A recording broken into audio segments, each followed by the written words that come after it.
Es el manual del fabricante, la guía que ilumina. Comenzamos el día con derecho, qué alegría. Agradecido a cada oyente por dejarme acompañar. Cada mañana es especial, una nueva oportunidad.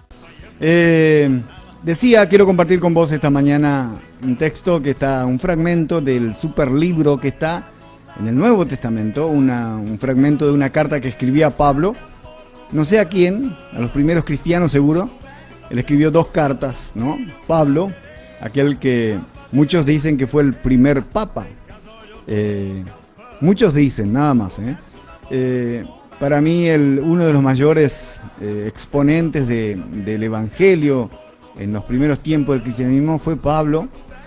Y así podemos comprobar ahí en el Nuevo Testamento muchas cartas de él. Y Pedro escribió, se escucha un poco de él en Hechos de los Apóstoles y después en esas 2 cartas que él escribe. Quiero compartir con vos ahí en Segunda de Pedro, o sea, la segunda carta de Pedro en el capítulo 3, versículo 9. Y espero que sea de mucha bendición para vos esta mañana, que puedas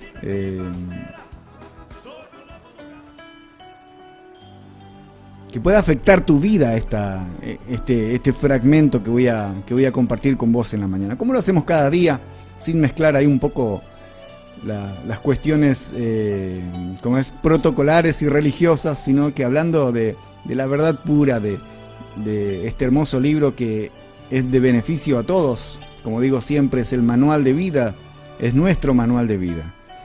Es un libro que fue inspirado por el Espíritu Santo y yo creo en Dios, creo en lo que dice ahí y me ha ayudado mucho. He entendido algunos misterios de Dios, he entendido su amor por sobre todas las cosas hacia mi vida y lo he experimentado milagros de Él, para ver si lo conté. Y eso es lo que tengo en mi corazón y por eso siempre comparto eso, sin mezclar un poco lo que otros mezclan, religiosidad dentro de un libro que es tan lindo y a veces lo arruinamos, ¿no? A veces arruinamos queriendo imponer lo que pensamos. Muchas veces creemos que Dios piensa como nosotros pensamos y no es así, ¿no? A veces creemos que algo está mal y decimos que Dios nos apoya. Es más, hasta muchos se atreven a decir Dios dijo, o Dios me dijo, o Dios dijo que te diga, y realmente la Biblia condena eso. En Ezequiel capítulo 13 habla de que hay de aquel que dijo Dios ha dicho y no dijo nada. O sea, a veces ponemos palabra en la boca de Dios y en realidad Él no dijo eso, ¿no? Y eso por supuesto tiene consecuencias después. Esta mañana quiero leerte un fragmento de Pedro. Pedro era un tipo tosco. No sé si ustedes conocen personas así, toscas, brutos, personas brutas. Seguramente era un hombre muy sufrido y eso le hizo ser duro. Quizás a mí se me hace que era un poco ignorante, un pescador que daba de comer a su familia pescando, y muchas veces él volvía del lago de Galilea con las manos vacías. Él sabía de esperar y que esperar horas, tirar las redes y que después de esas horas, cuando sacaba las redes, no salía nada. Él sabía de esperar, él sabía de frustraciones, él sabía de la vida dura, como muchos de los que están escuchando esta mañana, aquellos que trabajamos y a veces no logramos el cometido, ¿no? Nos esforzamos mucho y pareciera que estamos remando contra la corriente. Por más que trabajamos, a veces no logramos llegar a fin de mes. Por más que trabajamos, a veces no podemos comprar una alpargata para nuestros hijos. Por más que rememos, pareciera que la corriente es fuerte y estamos en el mismo lugar. La diferencia con Pedro, a veces con nosotros, es que Pedro cuando lo conoció a Jesús, fue muy particular eso, ¿no? Cuando lo conoce, le dicen a él, Pedro, él es el que había de venir, el Cristo. Y Pedro, obviamente con su característica, no creyó de una ahí. Y entonces Jesús le dice, vamos, metete mar adentro, que vamos a ir a pescar. Pedro dice, pero, Señor, toda la noche estuvimos pescando, nos sacamos un solo lambarí. Pero lo ve a Jesús y dice, bueno, como estos dicen que Él es Cristo, vamos a creerle. El primer paso es creerle. Entonces Pedro dice, bueno, pero como vos decís eso, voy a hacer esto, para que veas, porque a mí no me podés decir cómo pescar. Yo pesqué toda mi vida, y que viene un carpintero de Galilea y me venga a decir qué tengo que hacer, cómo tengo que pescar. Así que se mete mar adentro, y Jesús dice, mete tu red hacia un lado de la barquilla que tenía ahí, y dice que sacó tantos peces que se rompían las redes. Se rompían las redes tanto que había pescado. La primera impresión que tiene Pedro de Jesús. Y ahí se da cuenta que era Jesús. Dice que él era inmerecedor de eso. Se da cuenta realmente quién era el que estaba con él en la barca. A veces nosotros también estamos así, ¿eh? No es esto lo que voy a leer ahora, pero sí valía la pena hablarte un poco de quién era Pedro, el tosco, el torpe, el bruto, el que tenía sentimientos encontrados, el tipo que en un momento estaba apasionado y en otros momentos estaba por ahí triste. Este Pedro es el que lo seguía al Señor con todo. Era un tipo que subía y bajaba con sus ánimos, pero lo amaba con todo el corazón. En una oportunidad, Jesús dice, ya en la última etapa de su vida, de su ministerio, esos 3 años que tuvo con los discípulos, dice, voy a subir a Jerusalén y ahí me van a agarrar, me van a meter preso, me van a torturar, me van a matar. Pero al tercer día voy a resucitar. Y Pedro no quería que Jesús fuera. No, Señor, no vayas, por favor. Y Jesús lo reprende a Pedro, como diciendo, deja que las cosas pasen como tienen que pasar. En una oportunidad estaban ya en las últimas horas de la libertad de Jesús, antes que lo apresaran, y Jesús dice, mira, uno de ustedes me va a traicionar, che. Uno de ustedes. Ahí estaban los 12 comiendo con él en la mesa. Y Pedro decía, ¿quién es, Señor? ¿Quién es? Yo voy a dar mi vida por ti. Voy a dar lo que tengo por vos. Yo sé quién sos vos. Él sabía, porque en una oportunidad Jesús dijo, ¿qué dicen la gente que soy? Y algunos decían algunos dicen que sos Elías, otros que sos el Juan el Bautista que se resucitó. Le habían cortado la cabeza a Juan el Bautista. Y Jesús le dice, ¿y ustedes quién dicen que soy? Y Pedro se levanta y dice, Señor, vos sos el Hijo del Dios viviente. Pedro sabía a quién tenía por delante. Prácticamente Jesús lo felicita a él por decir eso, porque no le había revelado el conocimiento, sino que Dios mismo le había revelado a él quién era Jesús. Voy a dar mi vida por vos, Señor.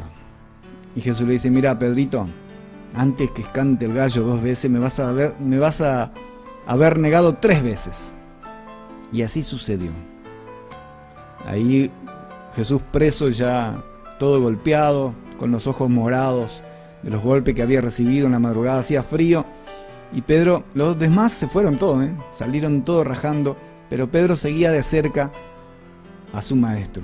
Y algunos lo reconoció. Che, este es Pedro, ¿eh? No, yo no, está equivocado. Sí, pero este se viste igual, habla igual. Este es uno de los que le siguen a Jesús. No, ustedes se equivocan. Y así le negó 3 veces y escuchó de lejos el gallo cantar. Ahí pasando medianoche apenas. Y dice que lloró amargamente, se arrepintió, vio la debilidad de él, aún conociéndolo, no pudo ser fiel, lo tuvo que negar. Yo no lo conozco a este. Y eso le habrá marcado mucho la vida a Pedro. Durante su ministerio después, Jesús obviamente muere, lo mete en la tumba, resucita. Y después, en Hechos de los Apóstoles, Pedro fue uno de los primeros apóstoles que habla de una manera efusiva sobre Jesús, diciendo a los judíos quién era Jesús, a la gente de ahí, a la gente, no solo a los judíos. Y en la primera charla que él tuvo, en el primer, ¿cómo le dicen ahora?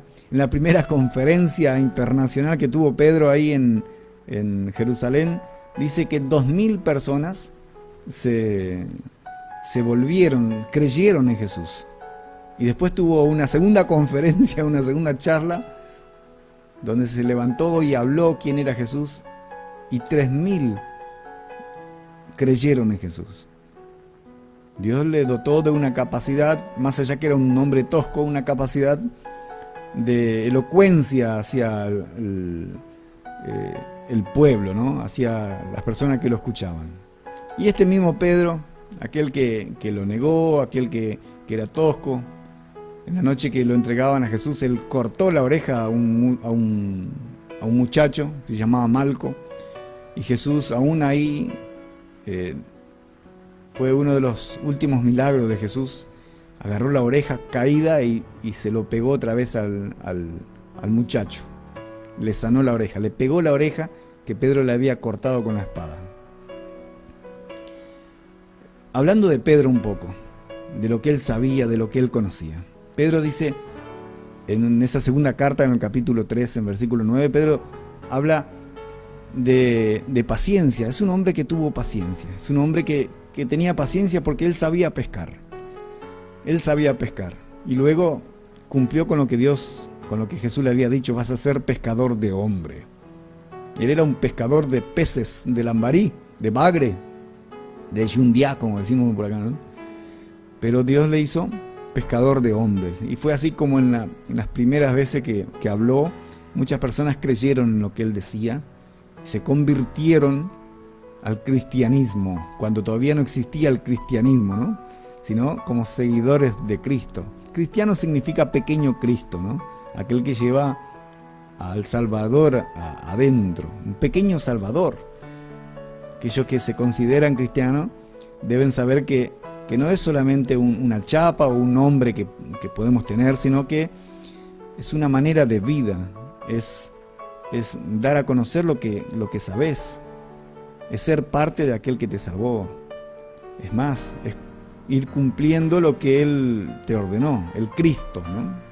Por eso sos cristiano, porque tenés que dar a conocer lo que sabés y lo que entendés, lo que tenés en tu corazón, como digo siempre, porque de la abundancia del corazón habla la boca. Si tenés pavada en tu corazón, si tenés descomposición en tu corazón, eso va a salir por tu boca. Pero cuando tenés vida, sale aliento a otras personas, das una palabra para que el otro llegue a sentir el verdadero amor que tenés adentro. No es que Dios sea lento para cumplir su promesa, decía Pedro en este texto. No es que Dios sea lento para cumplir su promesa. Él sabía de paciencia. Él sabía. Entonces él escribía acá, no es que Dios sea lento para cumplir su promesa, como algunos piensan. Muchos pensamos eso, ¿eh?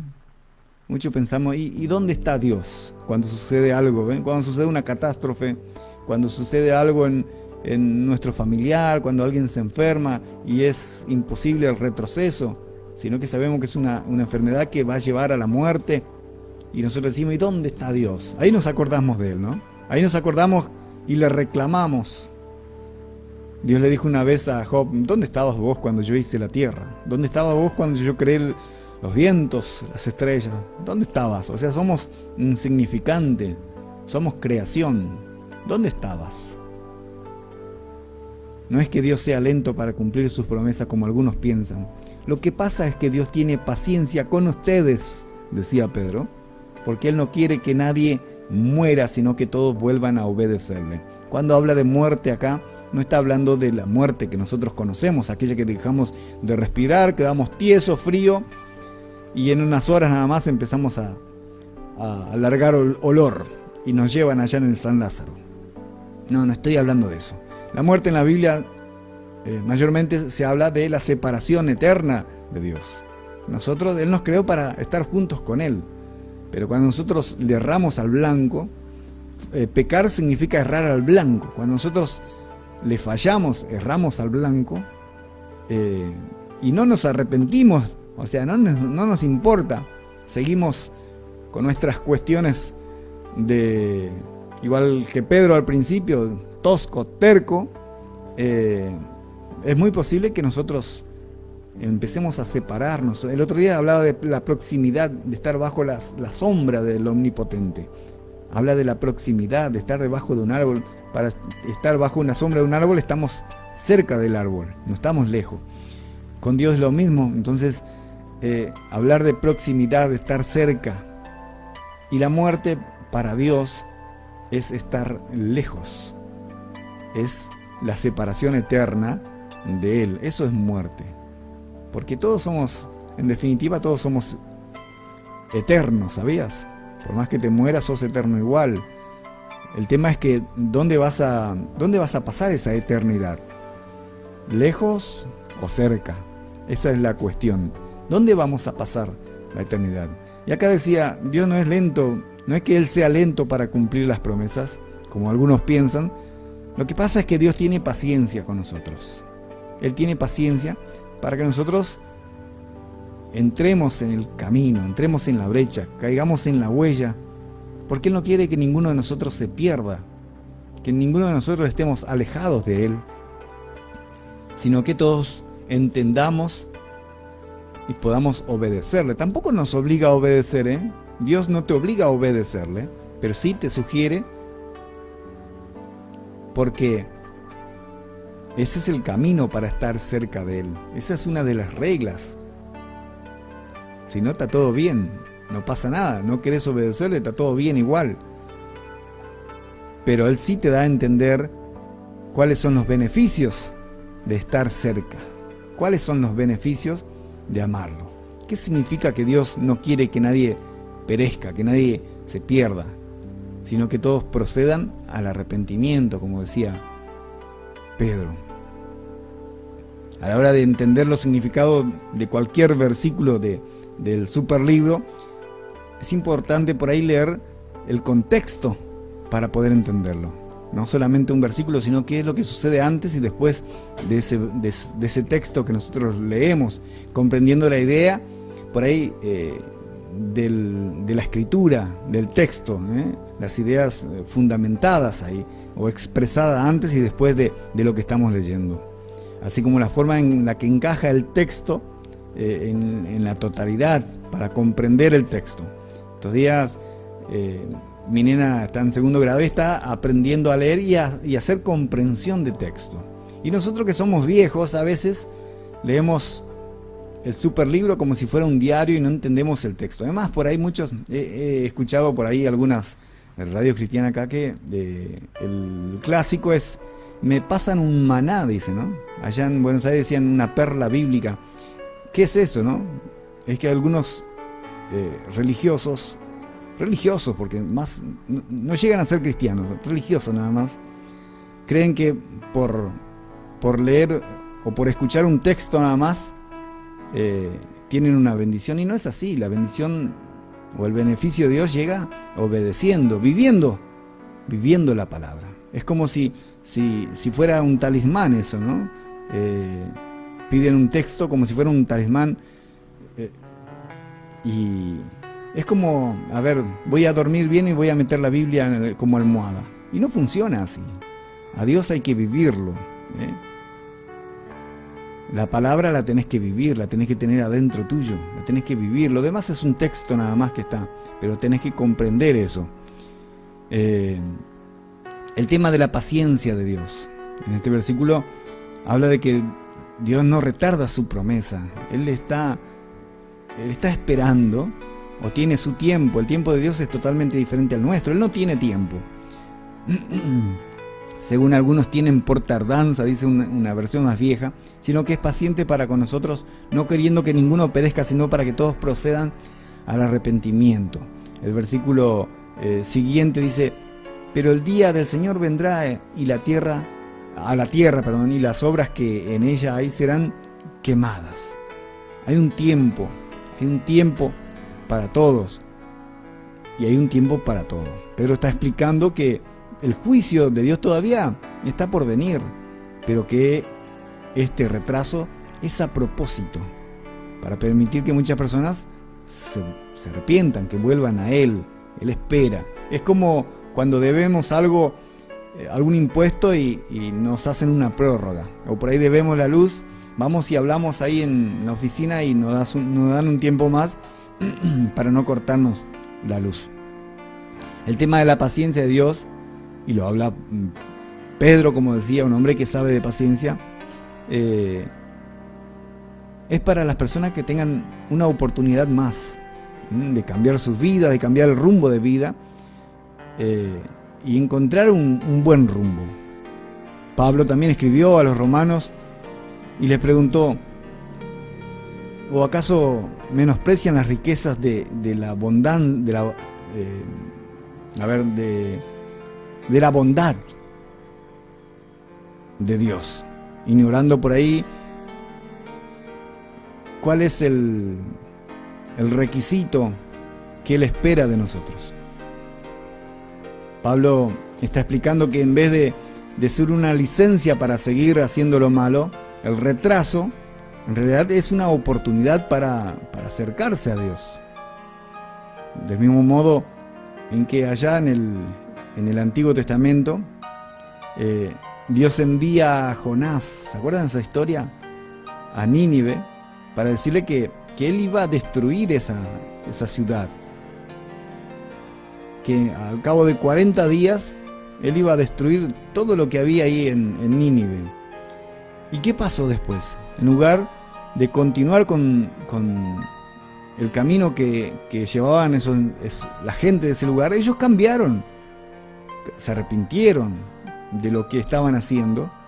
¿Y qué pasó después?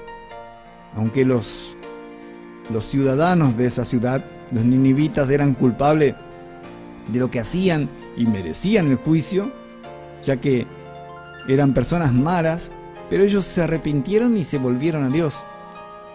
Y Él no llevó a cabo la destrucción. En pocas palabras, Dios es un Dios misericordioso, ¿no? Eso significa que Él se acuerda de nuestras miserias. Dios no se complace en la destrucción de las personas. Él no se complace en la muerte de una persona. Él no se alegra en eso. Allá por el Antiguo Testamento, en un libro que se llama Oseas, dice así que cuando pensamos en el juicio que vendría a su pueblo en aquella época, Dios decía: ¿cómo podré abandonarte, oh Efraín, una de las tribus de Israel? Te entregaré yo, Israel, mi corazón se conmueve dentro de mí. Eso lo decía Dios. Se inflama toda mi compasión. Dios no desea ser malo y bajar la caña. Dios desea ser compasivo y mostrar por ahí misericordia antes de juzgar con severidad. Obviamente que Él es justo, pero Él da oportunidad. Él da oportunidad siempre. Él te espera. Esa es la realidad. Él te espera todo el tiempo. Este sentimiento que Dios tiene hacia nosotros tiene que ser un estímulo para cada uno de nosotros, de saber que Él nos ama. Por más que nosotros metemos la pata, cada día, pero aún así, si nosotros llegamos a arrepentirnos de eso, llegamos a entender, a comprender la dimensión de lo que nosotros hacemos y le pedimos perdón, Él está esperando. En la época de Pedro, que se enfrentaban a la persecución bajo el emperador romano Nerón, ¿no? ¿Cuántos conocemos la historia o escuchamos hablar de él? Habían creído que Jesús regresaría para traer juicio mientras ellos vivían. Así pensaban. Y el hecho de que aún no hubiera regresado dejaba a los creyentes expuestos a una falsa idea de que el juicio de Dios nunca llegaría. Pedro escribe en esa circunstancia, en esa época Pedro escribe esto.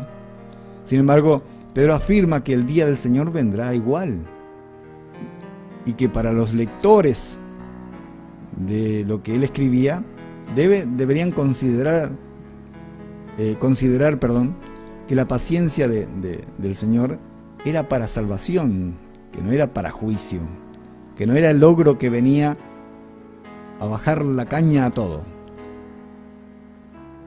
Su demora en venir, explicaba Pedro, es por salvación, es por oportunidad, ya que nos da tiempo para apartarnos de lo malo que hacemos y volvernos a Él, volvernos a Dios, confiado en que la obra de Jesús en la cruz fue buena para nuestra salvación.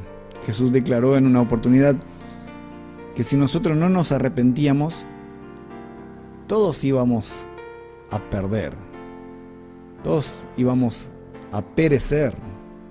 Así que siguiendo la súplica de Jesús, digamos, arrepiéntanse porque el reino de Dios se ha acercado. Así esa era la frase, creo que Jesús destacaba en ese tiempo. Él no retarda, y tanto es así que acá habla como para que nosotros cambiemos nuestra forma de ser, nuestra forma de vivir, por la oportunidad que nos da. Tanto es así que también, más allá de lo que nosotros podemos comprender en este texto y que es más global y que habla realmente de que Él, de su venida, digamos, también nosotros tenemos peticiones muchas veces. Muchas veces pasamos por circunstancias diferentes, distintas cada uno, pero sí esperamos el favor de Dios, ¿no? Aquellos que creemos, que esperamos en Él. A veces pedimos algo y no pasa nada, no llega, porque Él tiene el tiempo. Imagínate que nosotros nacemos y morimos, tenemos un tiempo sobre esta vida, pero Dios no tiene tiempo. Para Él, 1000 años es como un día, dice un salmo. El tiempo que nosotros vivimos es diferente para Dios. Dios es eterno. Por eso muchas veces recalco que nuestro tiempo, mirándolo desde nuestro punto de vista, es tan cortito, pero para Él es eterno. Entonces, el tiempo que tenemos es aprovechar. Y no es que Dios sea lento para cumplir sus promesas, como decía Pablo, como muchos de nosotros pensamos. Cuando sucede algo, ¿y dónde está Dios? Es más, si aquellos que somos creyentes, que creemos en Dios, dicen, ¿y dónde está tu Dios? ¿Por qué no hace algo? Porque Él tiene su tiempo. Mira, yo me accidenté, lo voy a contar otra vez, y estuve 5 años rengo, con la pierna torcida. 5 años estuve, usando bastón. Fui, hice rehabilitación, seguí igual, quedé así, quedé con la pierna chueca. Quedé con pata de catre. Y estaba todo bien igual. Yo sabía que si Él lo quería hacer, lo hacía, y si no lo hacía, estaba todo bien. Mi fe era inquebrantable. Y en una oportunidad En menos de un minuto Él enderezó mi pierna. Un milagro así, un milagro de esos que es imposible de creer para algunos. Él enderezó mi pierna. Y hoy me ves caminando por la calle y no rengueo, pero fui un hombre que pasó 5 años con pata de catre. Me costaba mucho caminar por último y estaba a punto de comprar un bastón. Hablaba con mi esposa, me costaba mucho caminar. Y él escuchó, pero él tenía preparado el tiempo para hacerlo. Y después de 5 años, en un abrir y cerrar de ojo, Él hace ese milagro. Y vos me vas a ver en la calle caminando normalmente. Quizás alguna secuela quedó. Pero ese es el Dios que cumple sus promesas en su tiempo, no en el nuestro. Él sabe cómo hacerlo. Así que si estás pidiendo algo a Dios, si le estás pidiendo algo hace mucho tiempo, y seguí. Él tiene su tiempo. Y si no lo quiere hacer, está todo bien igual. Él conoce los tiempos. Él sabe si lo va a hacer o no. Porque Él quiere lo mejor para vos. Quizás Él lo hacía antes. Él me arreglaba mecánicamente mi pierna antes. Y hoy yo estaría perdiendo el tiempo en vez de ganar el tiempo hablando de las grandezas de Él. Dios no es lento para cumplir sus promesas como muchos piensan o como algunos piensan. Él lo hace en tiempo y forma. Así que si estás pidiendo, no bajes los brazos, que si es la voluntad de Él, Él lo va a hacer. Él te ama. Él te ama y quiere hacerlo. Pero Él busca el tiempo, la oportunidad. Es más, el mejor tiempo para hacer un milagro en tu vida, Él lo conoce y lo va a hacer. Él conoce, Él sabe. Es el manual del fabricante, la guía que ilumina. Comenzamos el día con el pie derecho. ¡Qué alegría!